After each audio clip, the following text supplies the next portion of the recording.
I used to avoid talking about my professional achievements in the workplace because I thought leadership would see it on their own and automatically consider me for internal promotions.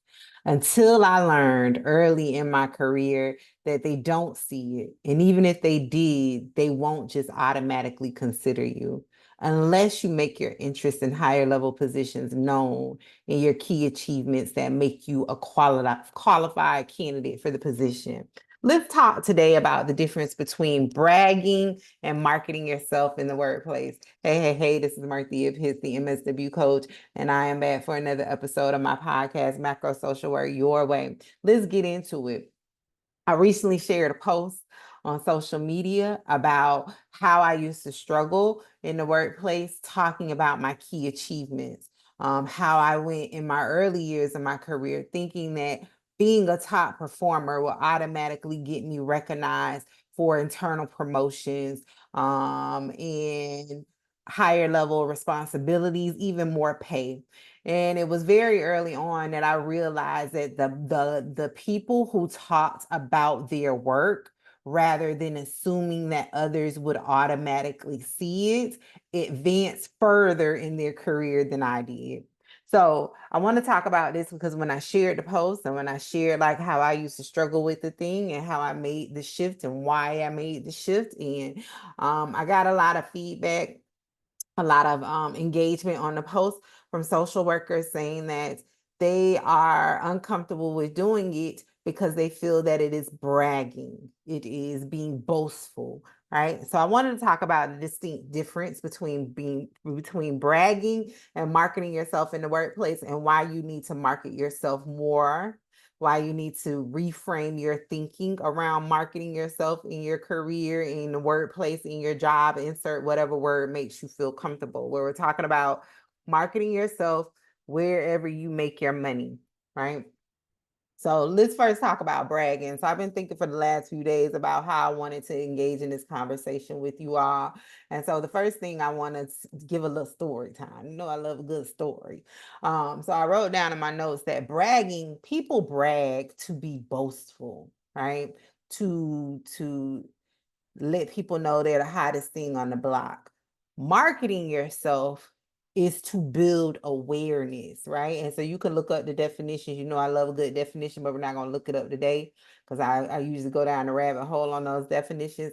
But when I was thinking about bragging this week, I thought about one of my early jobs was in a call center where we were contracted through the state of Florida to do their human resourcing. It was outsourced. It was like the first endeavor around outsourcing in the state of Florida, where it really became a thing where governmental systems were shifting outside of their internal human capital to deliver services internally to their organization. So anyway, I was working in a call center and I used to sit on a row with other call center agents. However, there was this one specific, I'm gonna call her a girl because she a lady, she was a young woman. I was young too. I was way younger than her. Had to be, because I didn't start working until like 24, 25. So I had to be somewhere up in there, right? But she was older than me, but she was still young. So I remember distinctly because I gave her a nickname. Now I'm the queen of nicknames. I actually don't do that anymore because I don't really talk to people. But I would give you a nickname fast. Actually, I still do it because some of my coaching clients have a nickname. Pearl, if you listening, you know you got a nickname. Okay, so I gave her the nickname of One Upper. One Upper. And the reason was because Marthea catches on to patterns and themes easily. I just do. I've been doing this as a little girl. Like it only take you one time to do something. I know I know what your MO is going forward, right? So she had this thing that she did. And I think she was well aware that she did it. So I want to give a little context to the story. Like she was the it girl. She was the it girl in she didn't live in the town that I lived in, but she lived in an adjacent town, and where I live, all of it is kind of one and the same. But so she was real popular in her town. And it was a real small rural town. So she was real, real popular and people knew her before she even came to the job. Like her and her husband, super, super popular people apparently. And they were known, they were business owners. If I let me think, yeah, they own her husband owned businesses and she owned like a boutique. And this was before the boutique girls on Instagram. So just imagine she was the it girl. So her fashions was always on point. She always was carrying like the latest bag. She always had the hottest hairstyle. She was an it girl. So she would come to work, and on her end of the aisle was all of the people from her hometown that knew her and knew. And oh, and let me also add in there, she drove a wonderful cars, beautiful cars, like nice cars with rims and all of the things. So anyway, she sat on the other side of the other end of my aisle, and my end, of course, because I gravitate to the people who are not as outgoing, right? So we are the more reserved. We talk amongst ourselves, but we had a good time down there. We do our work, but we also talk because in that job there was a lot of downtime because it was a new partnership and it was still a lot of kinks being worked out. So essentially, we got paid a lot to just sit and wait and to be on demand. So in that time, you got to talk to your people in your respective area. You also got to use the internet to do any type of intranet searching. Hence, that is how I got really, really good at finding jobs, applying to jobs, all the things, because I had so much downtime. I taught about that before in another podcast episode. So anyway, she sat on the other end. And the cadence of their conversations, because you could help but to hear it because they were all talking, was the cadence of their conversation every day was centered around her purse or her outfit that she brought, or the latest thing that her husband was doing in the business, or someone went there. I don't know what the men sold. I want to say it was a restaurant, maybe it was something with cars. I don't know, but it was super popular. So people will come and be like, oh yeah, I'm gonna go see your husband, or I went and saw him the other day and he helped me out, blah, blah, blah. Right. So she was super, super popular. But the cadence of the conversation would be based on whatever she was wearing that day, whatever she had going on. So literally for 8 hours a day, the conversation on their end of the aisle will be focused around her husband, and her children, and what all they had going on. And anytime any of the people who, again, they probably were cousins because the town is real small. That's why this is how I learned early on. Keep your mouth shut. Look, we sidetracking. Keep your mouth shut. You never know who knows who. You never know who knows who. And the people you think that don't know each other, they usually be knowing each other. So that's why it's just best to just don't say nothing about nobody. That ain't none of your business. Anyway, so these are all things that I used to just think to myself because I didn't know these people. I wasn't from this city.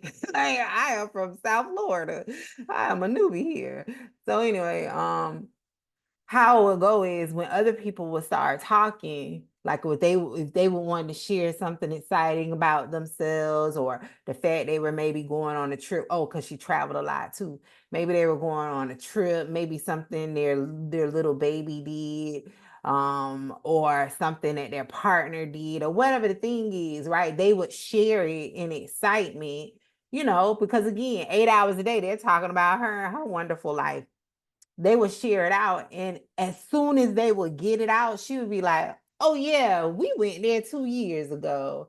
Oh, yeah, I got that purse 3 seasons ago. Oh, yeah, my husband, blah, blah, blah, blah, blah. She was the one upper.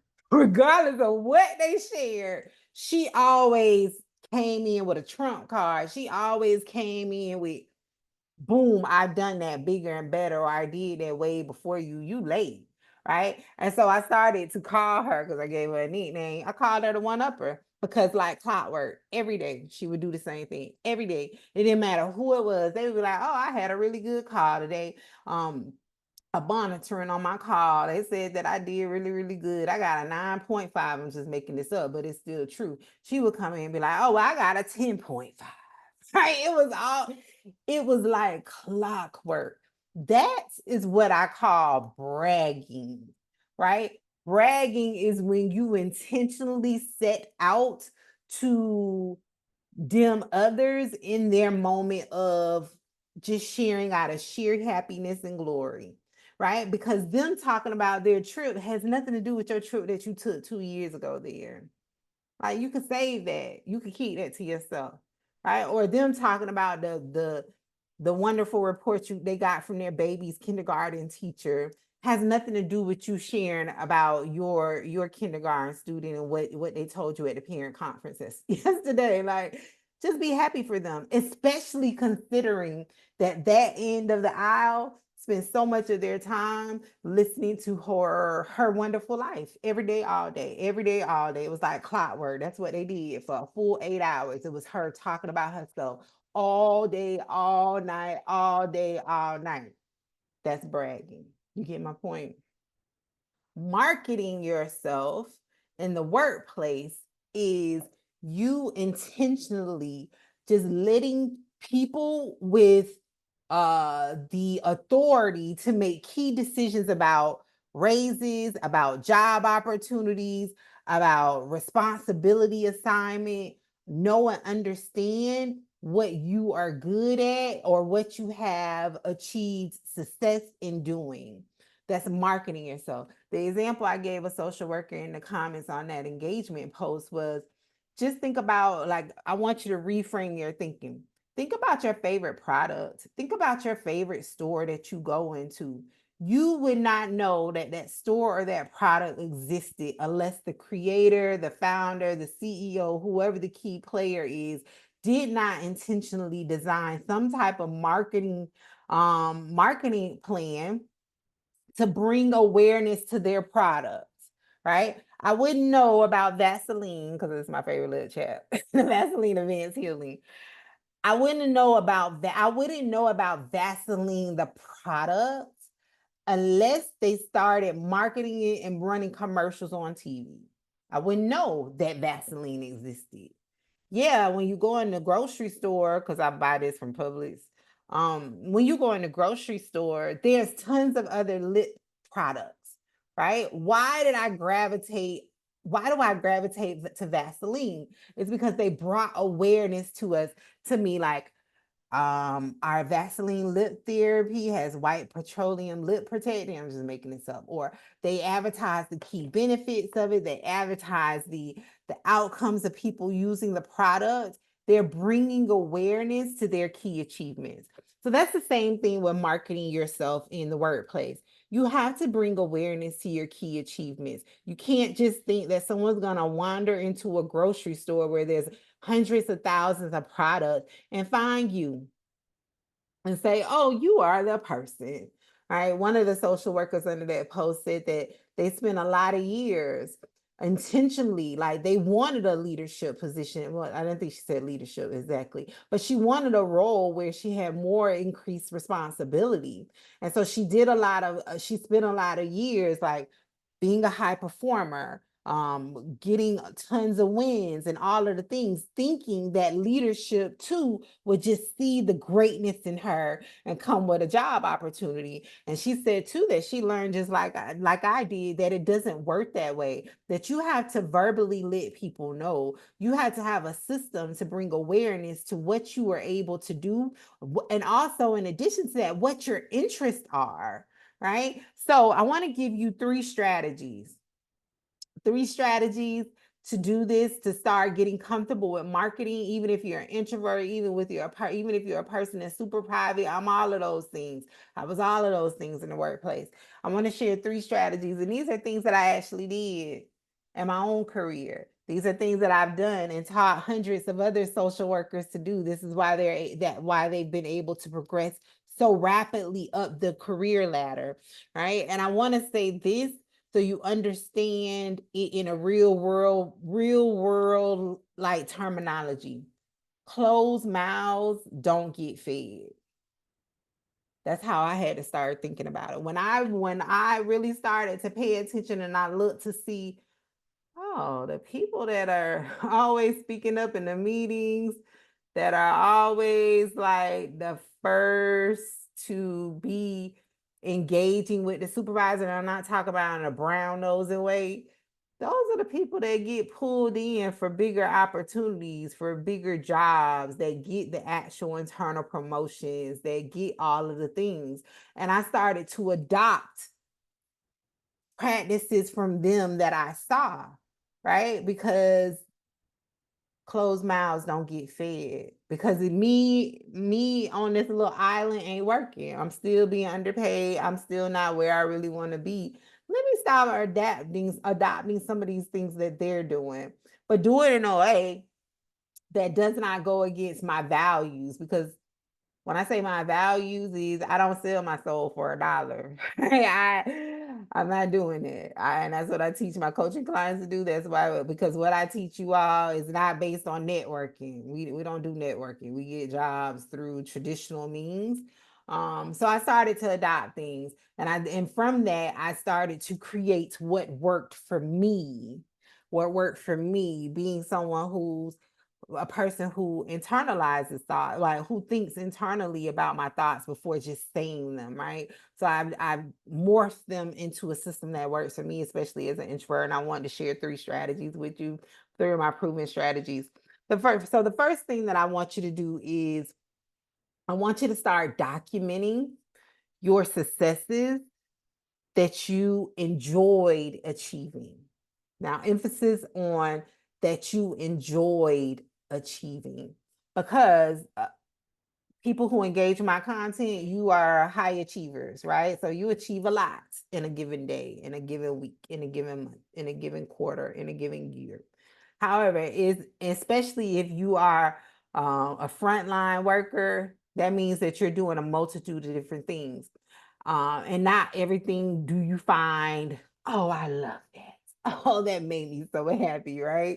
It's just you're going to do things good, period, because that's just who you are. I want you to start tracking your key achievements that you enjoyed getting, right? So if that was you put together a presentation for interdisciplinary team to report out on the transitional plan for a patient in your hospital system, I want you to write that down. What did you enjoy about it? But more than what did you enjoy about it, I want you to write down what was the key outcomes and achievements of your contribution of presenting that information. Did it result in the patient transitioning into the community successfully, and the continuity of care? And I'm making this up based on many years of working with medical social workers as career coaching clients. So I may be saying it not in the right terms, but flow with it, okay? This is just an example. And as a result of that, you improved continuity of care rates by 50%. Right? I want you to start writing down the key achievements that you enjoyed getting. I want you to write what you enjoyed during that process and what was the outcome of the thing, right? So with the presentation, maybe you enjoyed creating the slide deck. Maybe you enjoy pulling the data. I'm making all of this up.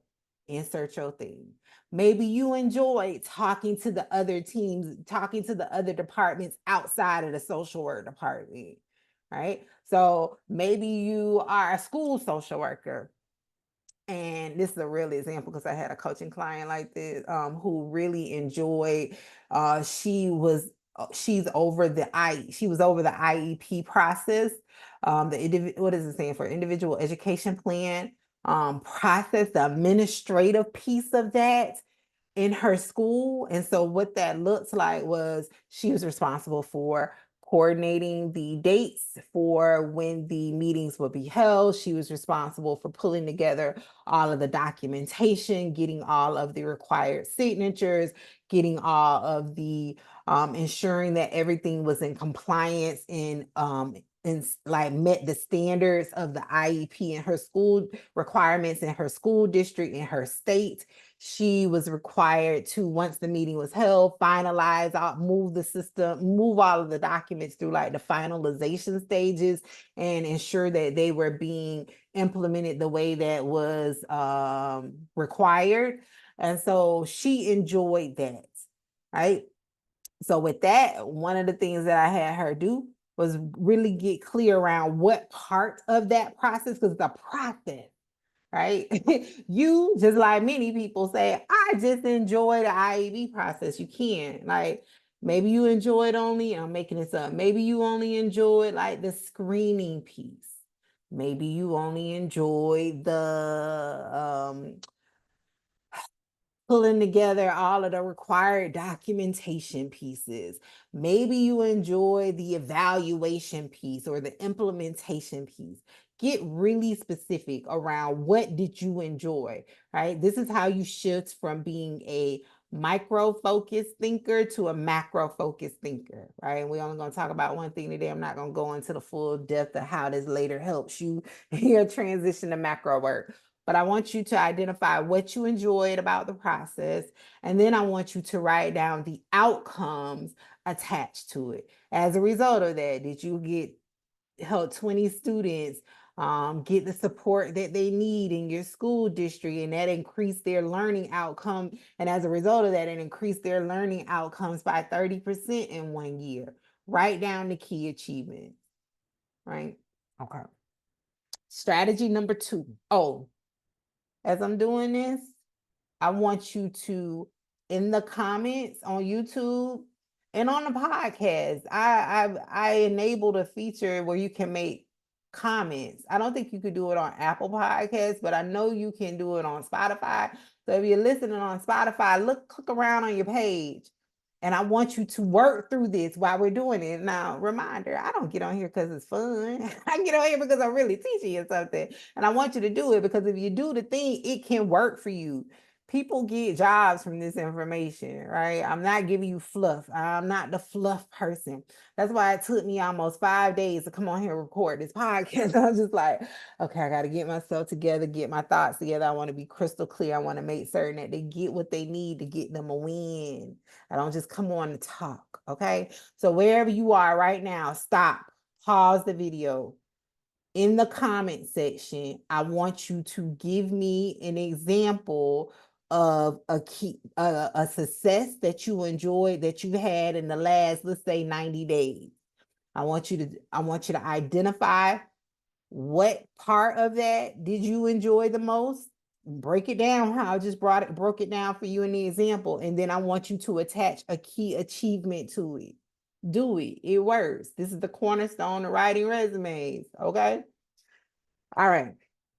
The second strategy that I want you to do, and I want you to hold on to your chair for this one, okay? For my introverts, I know this gonna push y'all past y'all limits. You're not gonna want to hear nothing I'm talking about it right now in this moment, but that's okay. I want you to put it in your front pocket and carry it with you, okay? And I want you to do it in the next 30 days. Right? I have a 30-day action plan system. I help people get quick wins. We don't sit around and think about things for years and months. We take quick action. This is how my coaching clients get jobs. Okay. So the second strategy that I want you to do is in your next team meeting. I know you got team meetings. You have them weekly. You probably have them monthly. I'm sure you have them quarterly. You have a team meeting with somebody, even if it's not your immediate team, it's with somebody's team. You're reporting to someone. In your next team meeting, I want you to share out that success and outcome that you just identified and won. I want you to tell the people. So when it's time in the meeting, where regardless, I don't know what your cadence is for your team meetings. I've been in a multitude of different team meetings. They run many different ways. It may be a open session at the end. Do you have any questions, concerns, things you want to share? Do you want to share out any wins? Do you want to share out any best practices? If you have a really engaged supervisor, sometimes they come to the team to say who would like to present on a specific topic that you think would be of interest to the team. Pick your time. I want you to share your success and the outcome attached to it, right? So just in a very generic example, maybe what that could look like is if they're talking about, for my medical social workers, let me get some non-medical, non-licensed examples, because I work as a non-licensed case manager. So maybe you work in a social service agency and you're in your team meeting and you all are talking about placement. I didn't work in child welfare. I'm just giving an example. And well, let me make it more neutral. Maybe you work as a you work in a social service agency, and your supervisor is talking about transitional support for the clients that you serve, regardless of who the client is, what the setting is, what the issue is that you're working with them. You all are talking about transitional support. Your supervisor is like, hey, I noticed that we are having an issue where there's an influx of a lot of our clients coming back in within 30 days after they transition out of the program. Like we should have helped them at least to a place where they can be on their own for a year. And I'm trying to figure out what we can do better here, right? Based on your key achievement, if your key achievement was you notice that the last three of your clients that were on your caseload transitioned off of the program, out of the program, and have been gone longer than 6 months, right? You may have not identified this, but this is one that you could identify when the people are talking, right? They're telling you about the problem. You're like, well, my last three people didn't come back, right? Or maybe this is what would happen to me. They pull up the stats, they pull up the data, they pull up whatever you call it in your agency of everybody's caseload, and you see on yours that your three people didn't come back. But you see the rest of your team, everybody else's came back in 20 days and 15 days and 12 days. That's your cue to talk about your key achievement, right? Let's go with this one because this is very real for me. I know it's very real for a lot of you all because you're so high achieving, you don't easily identify a win because you're so focused on the next win. So when you see the report and it's up on the screen, however they show it, if they print it out, if they pull it up, and you realize, well, my people stay gone for 6 months, this your time to kick in, right? That's your time to say, well, what worked for me? Well, based on the data, I didn't even realize that my last three people stayed gone longer than 6 months. What really worked for me in that situation was that I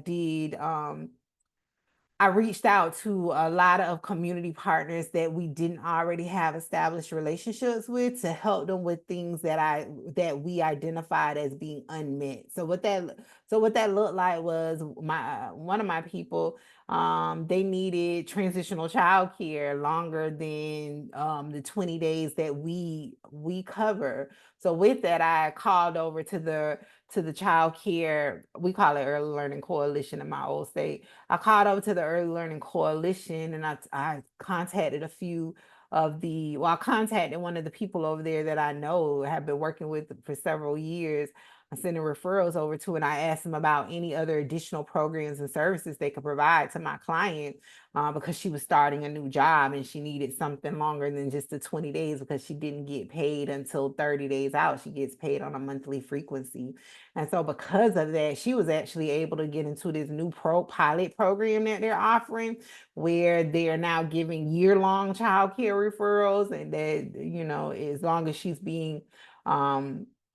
has proof of new employment she qualified for, right? That's your time to share the win, right? And so the outcome is your person went from only 20 days to now they have a year-long thing. And so your sharing of that win is bring awareness to leadership that you're thinking deeper than what's immediately available to you. You're resourceful. You are a problem solver. You have a solution to the problem they're dealing with, because ultimately these low transitional rates, recidivism rates, however you want to refer to them, and the people coming back in is affecting how their outcomes, their money, their flow down of whatever they are tied to as far as key deliverables with the federal funding or the grant funding that they're getting. So you sharing that is a solution to the problem. I just gave you a lot. You better take what I just gave you, right? So that's your opportunity to share that. Even if you didn't note it as a key achievement for yourself, you still need to talk about your win in that moment. You don't just let the people say, well, yeah, Marthea got 3 and Leslie 0. Well, Marthea, all 3 of Marthea's people didn't come back. Leslie's people came back. John's people came back. David, Jerome's people came back. It's your time to kick in. That's marketing yourself. That's how you sit, because marketing is, and I didn't say this earlier, marketing is designed to set you apart from the other people in your profession, the other caseworkers. You want to set yourself apart. And that's a whole nother conversation about like how leadership sees front line staff and why you have to be very intentional in your professional marketing, your professional branding to set yourself apart, especially when you have aspirations of higher responsibility. Okay. So that's strategy 1, the team meeting share out. So how I want you to tell me that you did the thing on that one is I want you to save this podcast episode. And when you share out in your next team meeting, it better be in the next 30 days. When I talk about the next 60 months, 6 months, when I talk about the next 12 months, next 30 days, the next time you share out in your team meeting, I want you to come back to this podcast, be it on YouTube, be it on Spotify, wherever you are. Find me on social media. I'm at _MSW coach. Wherever you are, I want you to drop something in my comments and say, I shared out in a meeting my win for the month. And I also want you to tell me, did you live? Did you pass out after you told the people what you did? Because a lot of why you don't do it is fear-based. I'm giving you strategies. I'm going to give you 3. And if you still don't do it, that's your fear. This is why I always tell people, you need more than a resume. You need more than job titles. You need way more stuff, because I could teach you the strategies, but you still won't use them if your fear is too big for you. Right. So if you don't do it, that's an indicator for you that you need to do some much deeper work to address your internal fear. It could be fear of failure, fear of being seen, fear of whatever, insert your thing, saying the wrong thing, not being seen as professional, fear of judgment, fear of comparison, insert your thing. So I want you to find me. If you're on YouTube, I want you to come back to this video, drop it in the comments. I don't care. I don't, just drop it in the comments. Did you live? And what was the win you shared out, right? And the reason I said, did you live, is because a lot of people think that because it's pushing the fear issues internally that's going on with you, you feel like, I can't do that. The world will end. The people will think I'm being blah, blah, blah. But when you share out, that's when you're going to realize that people have been waiting for you to share all this time.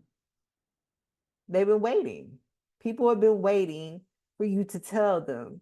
People have been waiting to hear your thoughts and ideas. And when you do it, it's going to feel a little uncomfortable. That's what I used to experience in my case management days. It was uncomfortable, but I lived. I realized I didn't pass out. The world didn't end. The people weren't in the corner talking about me. They were actually championing me on.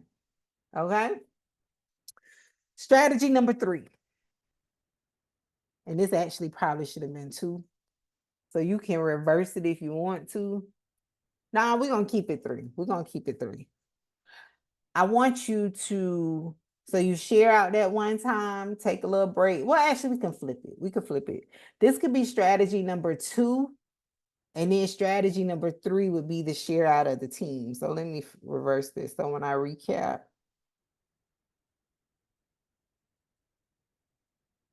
so what I want you to do is so strategy number 1 was document your successes that you enjoyed achieving. Strategy number 2, technically, would be, I want you to start telling family and friends. I want you to tell everybody that have ears that loves you outside of work. Outside of work. Outside of work. Not your work bestie. Not your favorite supervisor. Everybody outside of work. This is how you tackle. Actually, yes, we're going to do it in this order because this follows a 30-day action plan system. where I have a strategy where I teach people how to get major career wins in 3 steps. And the first step is always something that's low hanging fruit activity, something that you could do readily with what you have in your hands. And that would be writing down. You got a pen, you got a paper, you got a note taking device. You could write down your key achievements. Just you don't have to wait on anyone to help you identify that. And then strategy step 2 is always something that will challenge you internally, right? It will challenge you internally because that helps you start tackling the fear, the confidence issues. So I would say step 2 would be tell your family and friends. Tell your family and friends what you, because the people don't know what you do. I hate to break it to you. They just know you work down there at Department of Children and Families. They just know you went to blah blah blah school and got a degree, and they may even know you're a social worker. They don't know what you do. They love you, but they don't know why, because you don't tell people what you do. You don't tell them, so they don't know. So I want you to take your list. I would say identify 5 key achievements. I want you to go to your family, your friends, your fictive kin, whoever your people is outside of work, and tell them what you achieved and what the outcome was. You can read it directly from your notes, whatever makes you feel good. And I want you to do it with at least, let's say 5 people. Do everybody know 5 people? Let's say 3 people. In the words of Dr. Langley, you should always be 3 phone calls away from what you need. If you don't, that means you need to get a better network. So 3 people, 3 people. One of those people can even be your pets. 3 people. I want you to read to them your 5 key achievements. And you can read them directly from the paper. I did blah, blah, blah last week. And as a result, my person got housing. I did XYZ 2 weeks ago. And as a result of that, my person, what's something y'all do? Returned home instead of being in the hospital because they really wanted to be home with their family. That's what I want you to do. So that's going to be step 2. And then, so I want you to do that with 3 people. And then the third step is when I want you to share out with the team in a monthly meeting, one of your key achievements based on the thing that they're talking about in that meeting. So let's do a recap. 1, there's a distinct difference between bragging and marketing. To be successful in your career, whatever successful is for you, high increased responsibility, bigger job titles, more pay, more power and authority, whatever your thing is to impact change for your population or issue, you're going to have to market yourself. Closed mouths don't get fed. The people ain't going to see you. You have to verbalize to them your interests and what makes you qualified. So 3 strategies that I've given you to do that in the next 30 days through my proven 30-day action system is the first. I want you to sit down right now on this video right now. You're going to do it right now. And I want you to identify 5 key achievements. I know I said one earlier. Let's do 5. You got time. This tied to your money. You make time. I want you to identify 5 key achievements that you enjoyed accomplishing, the piece of it that you enjoyed like doing to get the achievement, and what was the outcome. And I don't want it to be feeling based. I know we real in our feelings. We social workers. We real Philly people. I want this to be quantifiable outcomes. What did this result in? It resulted in the person getting housing. It resulted in the patient getting an expensive prescription. It resulted in a student getting proper IEP placements. It resulted in a child being placed with a family. What was the outcome? And then step 2 is those 5 achievements. I want you to then share with 3 people. You can even count me as one if you're leaving under this video on YouTube. Or if you find me on social media, I want you to share those 5 key achievements with 3 people. Me, you're not telling me verbally, but the other 2 people, you need to tell them verbally. Ideally, face to face. But if you ain't got face to face, you can call them, FaceTime, do something. And then the third step is I want you to share one of your key achievements in your next work team meeting. It can be, if it's an open forum, for share outs of wins, what's not working, that's when you share. Maybe it's a conversation, they're looking at data, they're looking at the top performers of the month, and you realize an opportunity to talk about a key achievement. I want you to do it then. But I want all of these done in the next 30 days. And how I teach people to do it is do it 1 week at a time. 1 week at a time. And I'm going to tell you right now, step 1 is your low-hanging fruit activity. You just did it during this YouTube. Step 2 is gonna feel a little hard because you're not used to talking to yourself. If you're not used to talking about yourself in the workplace, you most definitely don't do it in your personal life. So it's gonna feel a little internally challenging. Step 3 is designed to be the biggest step that you take to get to the goal. And your goal for all of this is to learn how to market yourself.